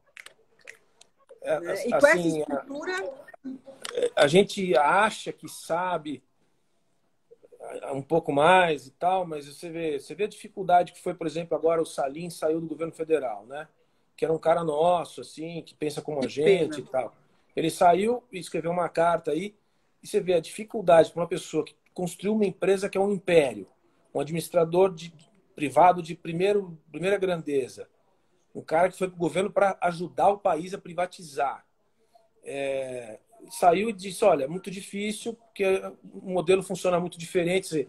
Um cara desse, enfrentar a dificuldade que enfrentou, você imagina o que é a gente ficar falando que a gente sabe das coisas, depois chegar lá e tentar implementar. Quer dizer, é difícil, é difícil. E isso que você falou também é fundamental. As coisas estão mudando muito, as tecnologias estão chegando, as estruturas estão envelhecendo. Assim, muito conhecimento de uma vez, muita capacidade de convencimento, de administração, muito problema constitucional para arrumar. Então, nós estamos no meio de um imbróglio muito grande. Mas, de novo... Porque a gente tem que transformar todo esse conhecimento em sabedoria, né? Pois é. E isso é parte do político, gente. O político ele tem que olhar o que a pessoa, o que o indivíduo quer, o que a sociedade está pedindo, e ele tem que filtrar isso com inteligência, né? E apresentar uma proposta viável para aquilo. Isso é responsabilidade do político, sim. Por isso que o político ele é o grande articulador. Ele tem que ter algo muito em foco. Porque senão você se perde ali no meandro, né? Acho que o Brasil acho que é um dos países que tem mais meandro político que eu conheço. Meandro em tudo. A gente fica na dúvida em tudo aqui. Né? Eu acho que aqui, assim, tem algumas coisas que o Brasil... Primeiro que o Brasil é muito grande. E parece uma obviedade que eu estou falando, mas na campanha presidencial, uma coisa que eu aprendi, porque eu vivi, foi perceber o tamanho que isso daqui tem. É uma coisa quase que para se estudar. E a gente tem algumas explicações históricas, sociológicas, para dizer por que o Brasil ficou desse tamanho. Mas é muito difícil você organizar um país com uma população tão grande e com a dimensão que ele tem. Se arrumar o Uruguai, desculpa, é muito mais fácil. Então, primeiro tem isso. Segundo, que a gente tem uma tradição de esse caminho democrático que a gente escolheu, as duras penas, ele é muito mais difícil. Muito mais fácil é ser russo ou chinês, entendeu? Desculpa. O sujeito manda e quem obedece tenha juízo. E acabou. A gente não, a gente optou por um caminho de debate, de diferenças, de tolerância com as diferenças, de debate ideológico aberto, de Congresso Nacional, de casa bicameral. Então, é muito mais difícil, demora muito mais. E, além do que, a gente tem uma população que não é politizada, ela está distante das decisões públicas. Então, é um trabalho de século, entendeu? Que é o que está acontecendo. Mas nós não vamos viver para ver, infelizmente, o resultado. A gente vai contribuir para um pedaço para a melhoria. E eu acho que vai melhorando aos poucos. É que demora muito. Eu vou viver para ver sim, você também. Eu quero chegar aos 100 com essa tecnologia toda, meu filho. Nossa Senhora! Eu já falei, eu não quero ir embora antes dos 100. Então, eu tenho mais metade da minha vida aí para viver. E bem, eu quero ser aquelas veinhas porreta de 100 anos, ó. E você também, Christian. Que isso? Sempre a gente vai ser bichinha, ó. É porque, assim, assim, você estava falando o Brasil é um país complexo, porque as ideias são confusas. Então, e é mesmo, porque é muito grande, as diferenças regionais são enormes, as histórias das sub-regiões são muito diferentes, a gente fala a mesma língua, gosta da mesma música, come a mesma comida, mas aí começam as diferenças muito grandes entre as regiões, entre as visões de mundo, entre as oligarquias, as corporações, como você colocou bem. O Brasil ele é refém das corporações. A criminalidade. Você vai ser vereadora de uma cidade e vai sentar do lado de vereadores que são criminosos. Eu sei. Do lado da tua cadeira, o sujeito é um criminoso, você vai ter que lidar com um criminoso. E é o que a gente está se propondo a fazer. Não é todo mundo ali bem intencionado resolver os problemas do cidadão. Aliás, eu vou te dizer que é uma minoria que está pensando nisso. Então, para se lidar com um criminoso que cuida do dinheiro público, dos projetos públicos, é um grande desafio. Você fala, mas isso aí tem em todo lugar do mundo. Mais ou menos, mais ou menos. Tem lugares que a criminalidade tem mais dificuldade de se infiltrar.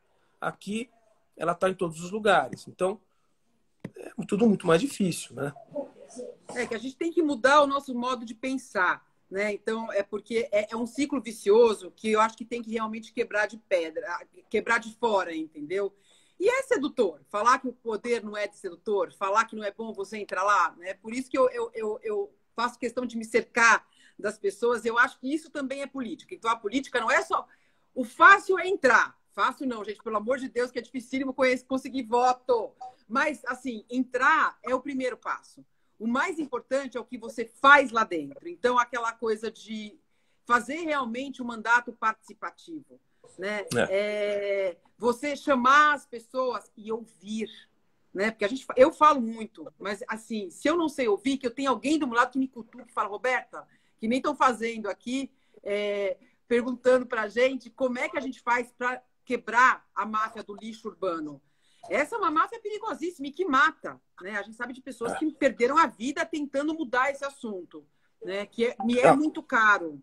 Né? E não é só essa. Não é só essa. Tem uma outra em São Paulo, que é um dos maiores, se não o maior contrato do mundo, é o contrato de mobilidade urbana, que são as empresas de ônibus e, em alguns casos, trens. Esse contrato é um contrato gigantesco e ele foi renovado agora na gestão Dória, mas ali também tem problema. E você vai entrando, e vou te dizer, não é privilégio nosso. Eu estava passando até a título de curiosidade, um documentário no Netflix que mostra a atuação da máfia em Nova York nos anos 80. Nos anos 80, a máfia italiana, a máfia internacional, com 8 empreiteiras, dominava todas as obras da ilha de Manhattan. Todas. Era um oligopólio dominado pelo crime. E eles conseguiram prender todo mundo e acabar com esse negócio. É o que a gente deveria tentar fazer aqui em outras esferas. Então, o Brasil também tem isso. A gente tem mais dificuldade de enfrentar, mas é o que tem que ser feito para que se estabeleça um regime de liberdade e de justiça. Porque, senão, a gente vive nessa ficção que a gente vive hoje, que é uma coisa assim, vou até ali, depois eu não mexo mais, senão eu morro. Não. Então, não é Estado, é semi-Estado, né? Eu não tenho muito medo de morrer, eu sou sozinha mesmo. Então, assim, eu só não quero morrer antes dos 100. Mas eu não tenho medo. Eu acho que a gente tem que também ter menos medo e confiar um pouco mais na legalidade. Se a gente acredita, né? Se eu acredito em contrato, se eu acredito em legalidade, eu tenho que dar o exemplo disso. Por mais doído que seja. Porque às vezes é doído. né? Às vezes você tem uma coisa que você quer um jeitinho, você quer um atalho, né? Que é tão mais rápido. E às vezes aquele atalho pode acabar com o propósito. Então a gente tem que tomar muito cuidado. E é isso que eu vejo em todas essas máfias, né? E na política também.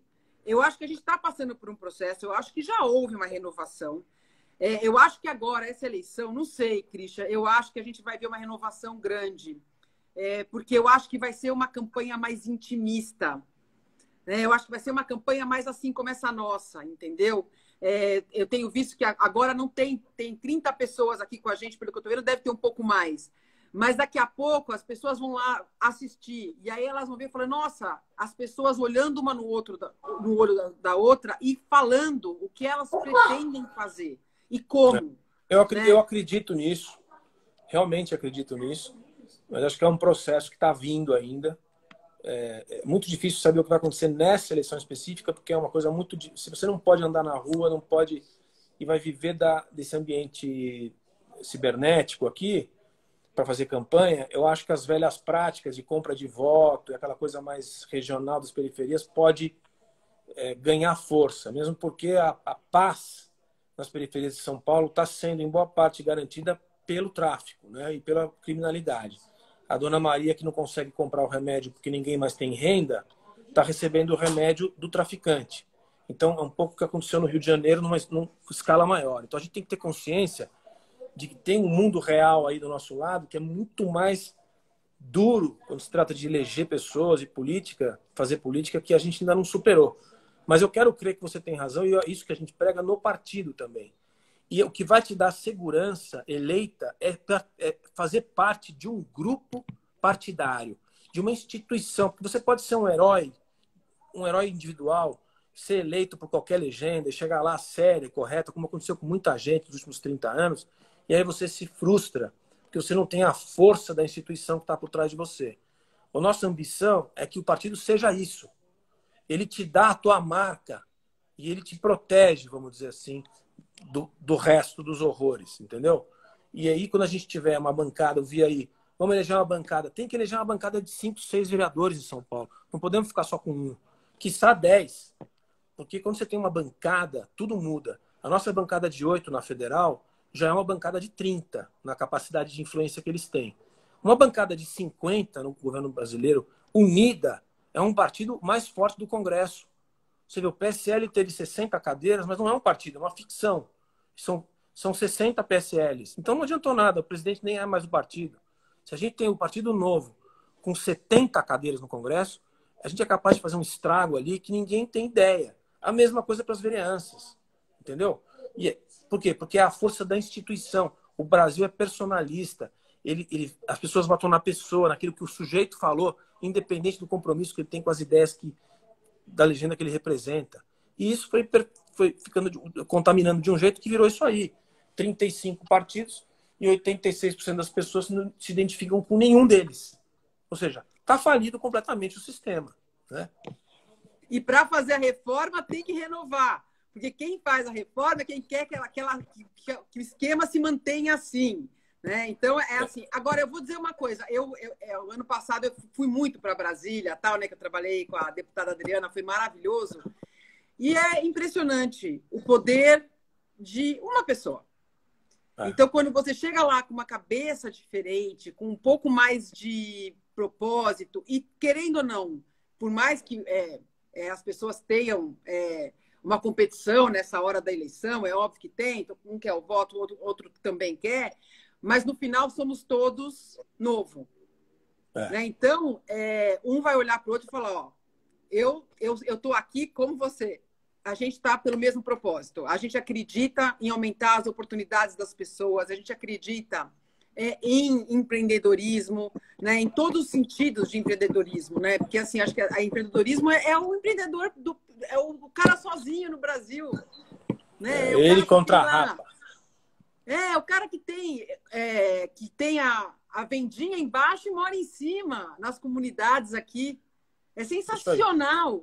É sensacional. É o cara que coloca o baldinho para pegar a sacolé, né? E esse cara que a gente tem que conquistar, né? Porque ele já é empreendedor e não está nem sabendo. Não, Ele acha, existe uma maldade, isso eu acho que é maldade mesmo, né? De achar que o seu lugar é o lugar simplesmente de coitadinho, de receber alguma coisa o resto da vida, né? E isso eu não admito. É. Isso eu não admito. Então, assim, voltando lá para a nossa foto do rapazinho com falando num celular com o pé no esgoto, isso eu não admito. Porque esse menino, ele tem que saber que ele pode ter um celular, mas ele não pode ter o pé no esgoto. Se tem uma coisa que ele tem que brigar, é para tirar o pé do esgoto. Entendeu? Literalmente. E isso que a gente tem que fazer. Né? A gente tem que fazer. Porque exatamente dar o celular para esse menino não é tirar o pé do esgoto dele. Entendeu? Isso E é isso que é tão difícil. Você está falando, você quer tirar o celular? Não, eu não quero. Eu quero que ele tenha 10 celulares. Mas inadmissível o celular e o esgoto. É inadmissível. Não sei. Eu vejo assim. Não, é um descompasso, realmente. É a nossa imagem como sociedade. A gente é o cara do celular com o pé na lama. É o Brasil. É a imagem do Brasil. E como é que se muda isso? Como é que se muda? É porque a pergunta que a gente se fez há 10 anos atrás. Como é que a gente muda esse estado de coisas? Primeira maneira é pegar o avião de ida. Não quero mudar, isso aqui não vai dar certo. Tchau, vou para a Suíça, vou para sei lá para onde. Segundo jeito é promover uma ruptura institucional.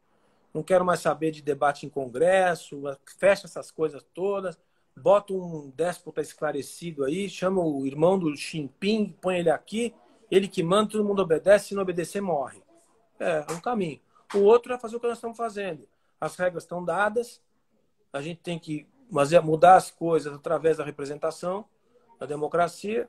Vamos organizar uma instituição que represente as ideias, que aglutine as pessoas, mantenha elas unidas e ocupem os espaços públicos. É o que nós estamos fazendo. Tem outro jeito. Consigo ver outro jeito. É isso que tem que fazer. Não. É isso. Também não. E eu vou dizer uma coisa. Eu nunca pensei que eu ia estar aqui hoje, nesse lugar que eu tô. Né? Eu me lembro quando eu fui na reunião que falaram para me candidatar.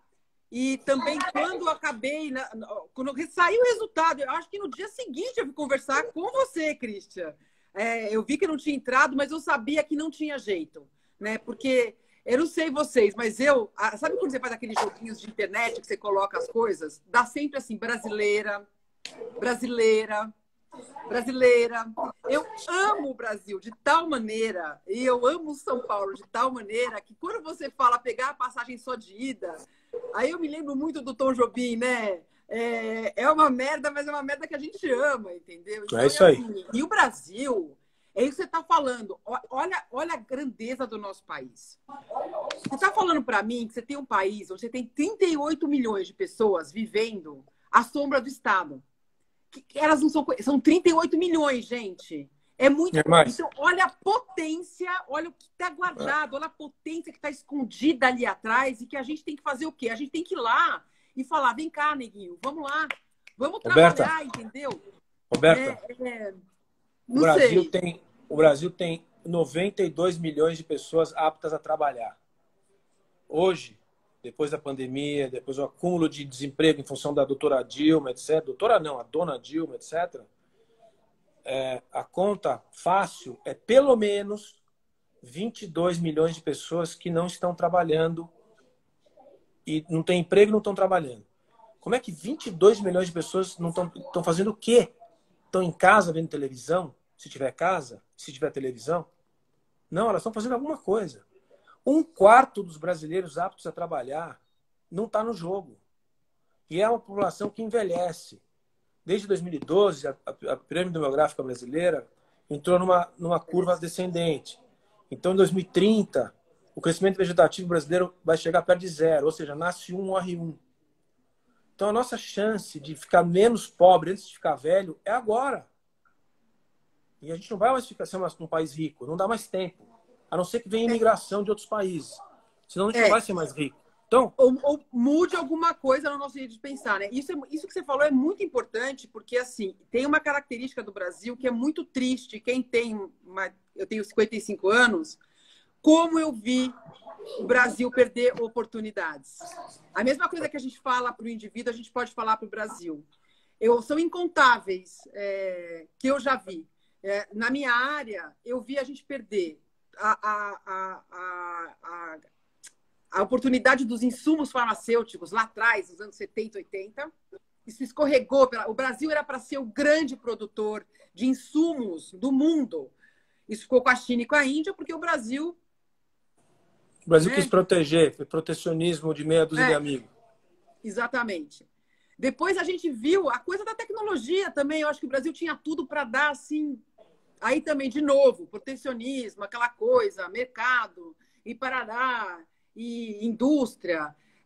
E agora, eu acho que a gente achou essa coisa da gente ser o celeiro mesmo do mundo, e a gente tem que levar isso a uma potência máxima e fazer com que a gente seja, além do celeiro do mundo, aquele que entrega o que o celeiro produz pronto. Agregação de valor. O Brasil assim, aqui é impressionante mesmo. Tanto é que é lindo em recurso natural. Eu acho que o brasileiro é um povo criativo até não poder mais. E é tão criativo que acabou ficando nessa história do jeitinho demais, mas eu acho que isso também a gente vai conseguir mudar, porque criatividade é uma coisa muito boa. Só que a criatividade não pode ser levada como o jeitinho, o shortcut. É o contrário, a criatividade te faz fazer mais com menos. Né? E nisso o brasileiro é bom pra caramba. Né? A gente faz mais com menos. Né? E assim, trazendo isso de novo lá para o nosso meio ambiente, né? Quando eu ouço você falar dessas empresas todas atuando dessa maneira aqui no Brasil, essas pesquisas, essas empresas são, a grande maioria, multinacional. Essas pesquisas são feitas aqui com recursos brasileiros ou é uma coisa que é totalmente importada? Infelizmente, diminuiu muito o que se fazia aqui, tanto do ponto de vista industrial, ou seja, trazer uma tecnologia, mas fazer aqui, e do ponto de vista da pesquisa também. Então, por exemplo, quando eu estava na Baia, eu fui visitar a pesquisa de ponta de cana-de-açúcar que eles têm na Bélgica, em Bruges. Aí eu fui lá, um monte de estufa com cana-de-açúcar. Eu falei, escuta, por que vocês não fazem isso em Ribeirão Preto? Por quê? Porque o Brasil tem essas coisas. Ele não garante na lei, na segurança jurídica da propriedade intelectual. Ponto 1. Ponto 2. É mais caro um pesquisador no Brasil do que na Alemanha ou na Bélgica. Incrível que pareça. Imposto, trabalho, equipamento. O sujeito quer trazer uma enzima para cá, demora 6 meses para a enzima passar na aduana. É um inferno na Terra. A gente fala de inovação todos os dias no Brasil, em todas as conversinhas. Mas a inovação, o Brasil não é convidativo para a inovação. Não. Ele é caro, ele é burocrático e ele dá insegurança para quem investe. E isso é uma questão de mudar no Congresso Nacional, entendeu? Não sei se você passou por isso. Eu participei de uma reunião onde essas empresas, elas quando queriam trazer alguma enzima para o Brasil, elas já traziam os trabalhos, traziam a auditoria, tudo pago. Era só o pessoal da Anvisa ir lá e ajudar o pessoal da Anvisa. E tudo assim, essas empresas certificadas, essas assim, não conseguia, Christian. E olha, eu falei, gente, quer dizer, vocês vão reinventar a roda. E aí o Brasil fica para trás, de novo, né? Se eu for te falar, a gente faz mais uma live sobre isso. No Brasil, por exemplo, entram carretas de 6 eixos com 5 toneladas de defensivo contrabandeado pela fronteira da Bolívia, do Paraguai e no Mato Grosso. E você quer trazer uma enzima, um vidrinho com uma enzima especial da Alemanha para fazer um experimento de ponta na Universidade X e demora 6 meses para passar. O Brasil é assim. Então, e a gente voltando... a gente vai voltar nisso, porque na verdade a gente ia começar a live por isso, né? Que há muito do desmatamento, muito do desrespeito ambiental começa com um crime, né? Que é esse crime da fronteira, que é a gente não proteger nossas fronteiras. Né? Então tá tudo interligado mesmo. E segurança é fundamental. De novo. Já dizia Weber, né? É o Weber, né? Que segurança é o número 1. de novo, não seja fácil, porque a gente tem 17 mil quilômetros de fronteira, né? É fácil você cuidar das fronteiras da Suíça, vai cuidar aqui das fronteiras do... Por outro lado, a gente é muito displicente e incompetente nessa matéria. Então, passa de tudo por lá. Produto, serviço, droga, arma, gente, o que você quiser. Passa tudo. A gente sabe disso. Não adianta fazer... Não é verdade. Por outro lado, a burocracia que faz o controle nos portos, aeroportos, etc., é pior do que a da Coreia do Norte. Então, é um país muito difícil de trabalhar. Ele é contra quem quer inovar, modernizar, empreender. É uma cultura que a gente tem que mudar. E, de novo, no Congresso Nacional, com pessoas que viveram essas coisas nas suas vidas, sabem a importância que isso tem e vão para cima da legislação e das estruturas de Estado para que elas saiam desse negócio e não entrem para atrapalhar a vida de quem transforma a sociedade. É isso mesmo. Bom, gente, a gente tem 3 minutos. Eu vou pedir para o professor Christian. A gente já vamos marcar, já está marcada a próxima, né? Que a gente vai falar aí sobre legalidade. Eu adoro. Esse é um assunto que, assim, inclusive, isso é uma coisa que nas minhas propostas tem pouca coisa de segurança em relação, porque assim, eu sou uma pessoa muito coração e tal, então para mim é difícil essa coisa de arma e tal. Mas tá aí, é a próxima que a gente vai fazer, que eu acho fundamental, ainda mais numa cidade como São Paulo, com Cacolândia, com tudo isso, né? Christian, muito obrigada. Eu não tenho como te agradecer. É sempre um prazer. Eu ficaria aqui horas. É que eu também tenho uma reunião depois, porque a gente trabalha sem parar, né? E te agradecer muito, muito obrigada. Obrigada por ser essa inspiração, obrigada por ter me inspirado para ir para o novo, para ficar no novo. O que eu enchi o Christian? Gente, eu marcava reunião com ele direto, mandava coisa. A gente tem que criar nossa identidade.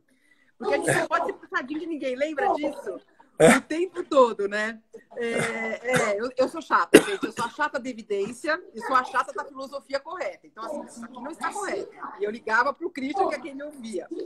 Então, muito obrigada. Eu estou muito feliz de estar aqui.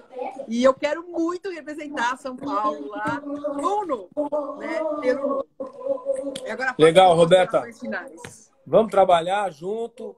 Vamos trabalhar para você ser eleita. A gente precisa que você seja eleita com mais pessoas na vereança de São Paulo. São 600 candidatos no Brasil inteiro. Vamos trabalhar para todo mundo. 31 prefeitos. Vamos continuar construindo, porque se não for por esse caminho, sinceramente, eu não vejo outro. Pessoas como você que querem se dedicar, que têm vontade, que têm espírito positivo para construir, transformar as coisas e melhorar a vida das pessoas, que é o nosso objetivo. Beleza? Bom estar com você aqui. Um beijão, marcamos a próxima. Gente, muito obrigada a todos vocês que ouviram e vai ficar gravada essa live. Professor, eu não tenho nem como te agradecer. Um beijo, meu amigo querido. Vai lá. Beijo. Tchau, beijo. pessoal. E amanhã Obrigado. tem live com o pessoal de Fortaleza, com a minha amiga Alexandra. Ótima, Alexandra. Ótima. Ela é o máximo. Nós mulheres do novo, né? Só craque. Tchau, meus queridos.